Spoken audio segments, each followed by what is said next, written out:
Parfait, donc salut à tous, j'espère que vous portez extrêmement bien. Donc nouvelle vidéo aujourd'hui, matière première. Donc on se retrouve sur l'argent, ok, le XAUSD, donc l'argent contre le dollar américain. Donc vous étiez très nombreux à me demander de me diversifier un peu et de parler de matières premières, ok. Comme vous savez, je suis extrêmement exposé à l'or, j'investis énormément sur l'or, ok.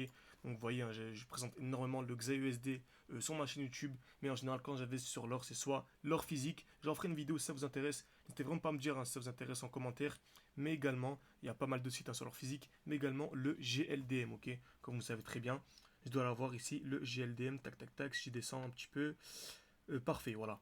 Le GLDM tout simplement, c'est un moyen vraiment extrêmement intéressant également et très simple d'investir tout simplement dans l'or, très bien. Donc on se retrouve pour l'argent, ok, donc vous étiez très nombreux à me demander également d'investir sur l'argent, qui est pour moi également une très bonne, voilà, c'est une très bonne chose d'investir sur l'argent, et c'est un très bon moyen de se diversifier également, très bien.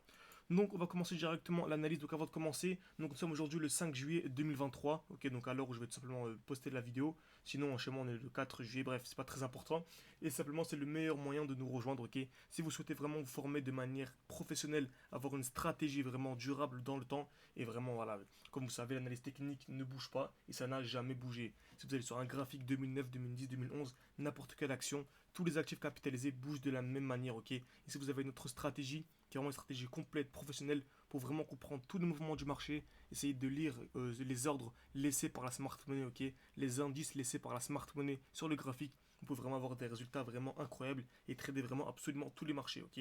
Donc ce que je propose personnellement, c'est une formation composée de deux choses très importantes. Tout d'abord, un e-book, ok, un e-book qui fait près de 200 pages où j'explique ma stratégie de A à Z. Tout est extrêmement complet et vraiment, je pense que rien n'a été oublié et il est également mis à jour chaque semaine, chaque mois. Très bien.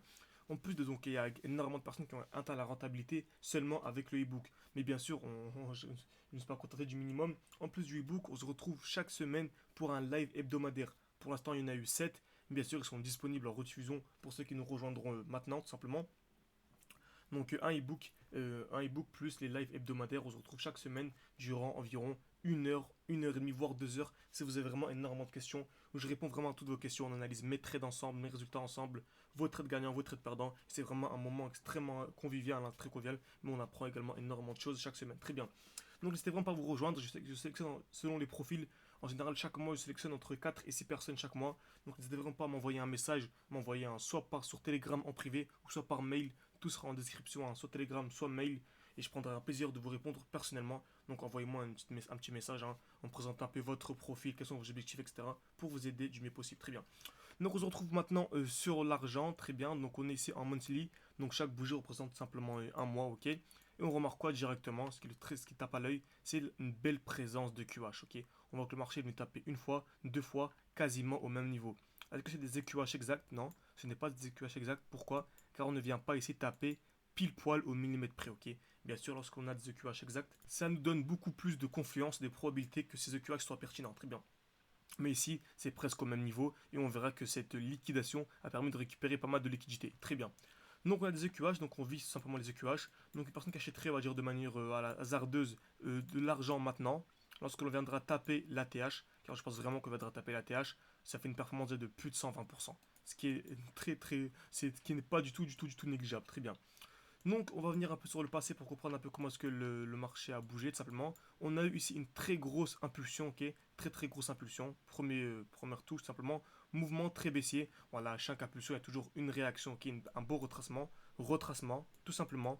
Mouvement baissier. Ensuite, on est venu ici, on a effectué le retracement car on était ici très overextended. Hein, ce mouvement très impulsif baissier. Nous, la smart money avait besoin de liquidité, tout simplement. Donc, on est venu effectuer un retracement, un mouvement baissier.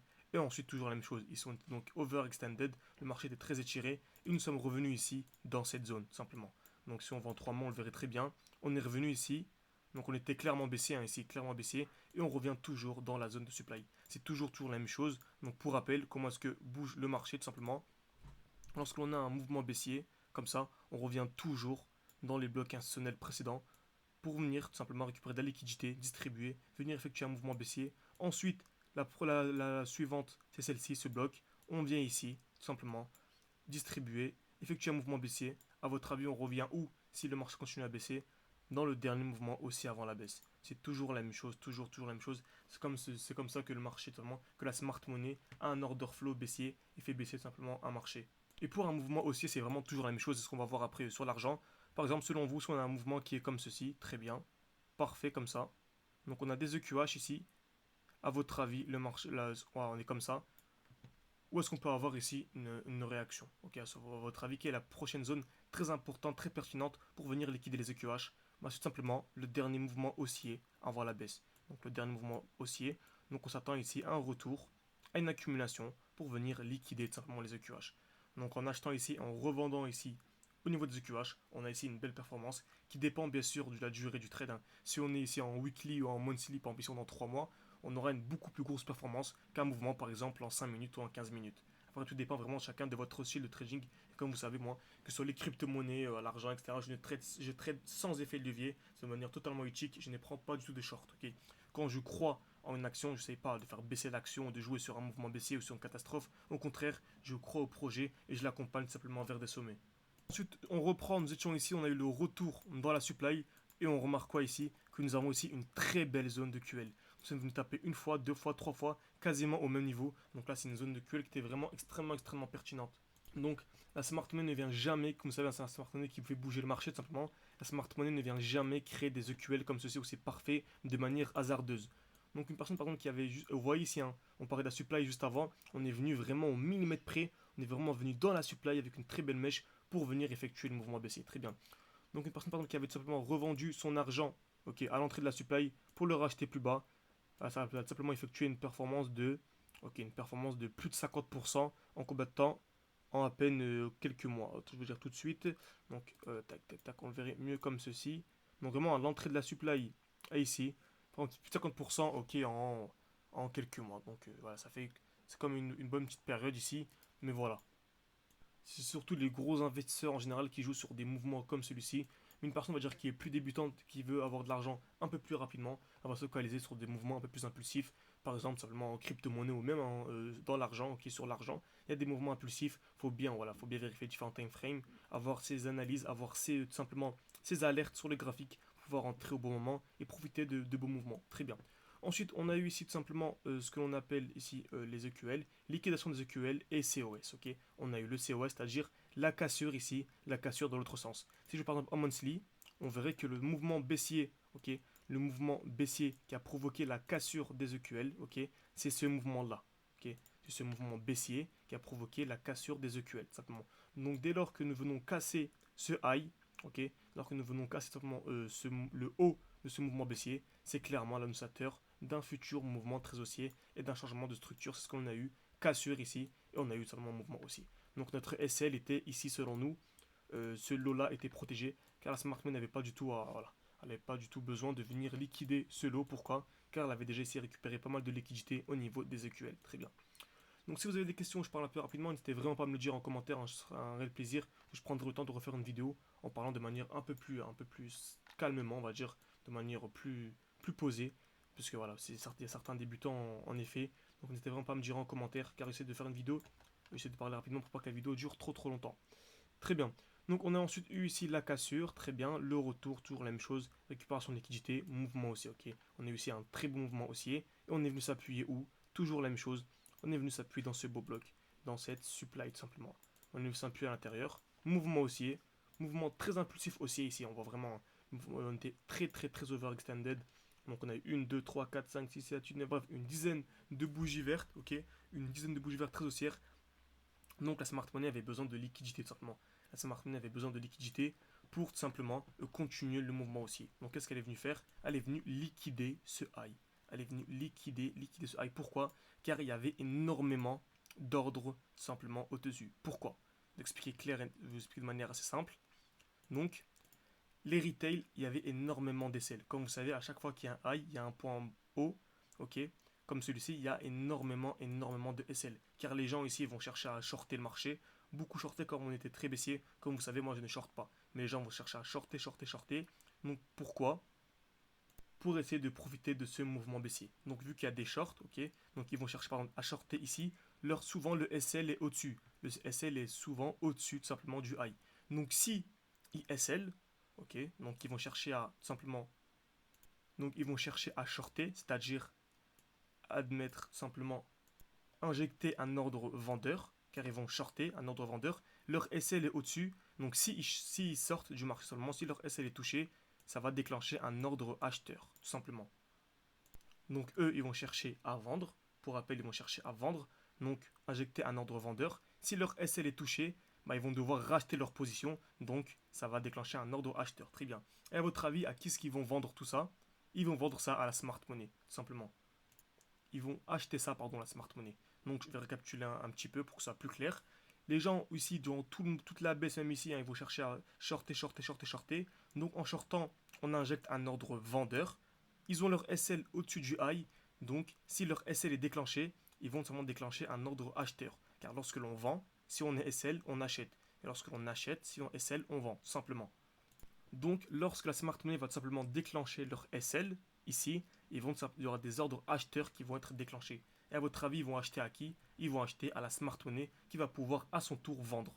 Donc ici, les SL ont été déclenchés. Les gens qui ont short vont devoir racheter leur position. Donc acheter à qui? À la smart money qui va pouvoir vendre. Et qui dit vente de la smart money dit chute du marché, tout simplement. Donc c'est comme ça que la smart money manipule, entre guillemets, le marché, tout simplement, pour pouvoir injecter ses propres ordres. Pourquoi? Car ils ont énormément de fonds. Okay, voilà, ils ont des milliards et des milliards sous gestion, donc ils ont besoin de, entre guillemets, manipuler le marché pour pouvoir injecter leurs propres ordres. Car voilà, la smart money a besoin tout simplement de beaucoup de liquidités pour injecter ses ordres. Très bien. Ensuite, on est revenu ici, on a eu le mouvement baissier, la très très belle chute. Ok, donc de là à ici, ok, c'était très très prévisible, hein. Juste sans même chercher à viser le bas du bloc, on va juste viser par exemple le début du bloc. Ça nous fait ici plus de 58%. Ok, en à peine, voilà, en plusieurs mois, c'était exactement la même durée à peu près, il me semble que c'était 1000 jours. Donc c'est à peu près pareil que cette chute qu'on a eue ici. Très bien. Donc s'il y avait une belle performance à venir chercher, on est revenu où comme par hasard, c'est toujours la même chose, dans ce bloc institutionnel. Donc le dernier mouvement baissier avant la hausse. On revient à l'intérieur, ok, on revient à l'intérieur et là on accumule. Très très propre.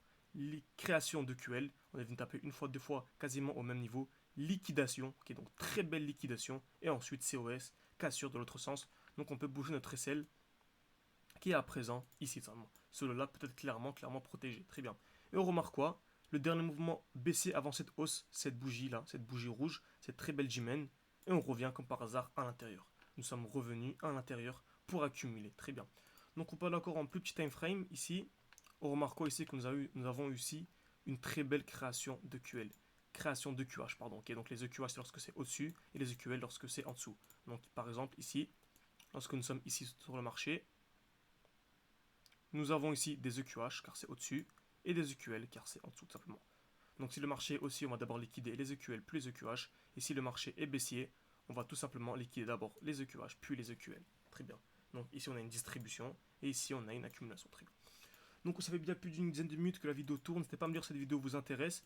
Donc si la vidéo vous intéresse, je ferai une partie 2. Donc voilà, pour tac tac. Donc pour me rappeler que nous étions ici, très bien. Donc si la vidéo vous intéresse, n'hésitez vraiment pas à me le dire, tout simplement. Je ferai, okay, hein, ça un plaisir que je ferai la partie 2, tout simplement. Et pour rappel, les personnes qui souhaitent nous rejoindre, souhaitent se former avec nous de manière vraiment plus posée, hein, que c'est une vidéo YouTube où je dois parler de manière assez rapide et vraiment connaître toutes nos stratégies de A à Z, de pouvoir à votre tour être totalement indépendant sur les graphiques. N'hésitez vraiment pas à m'envoyer une présentation de votre profil, que ce soit sur Telegram ou bien tout simplement par mail. Tout est en description. C'est avec un plaisir que j'attendrai vos réponses tout simplement. Et les inscriptions sont ouvertes jusqu'à la fin de la semaine, hein, jusqu'au 9 juillet. Merci à vous.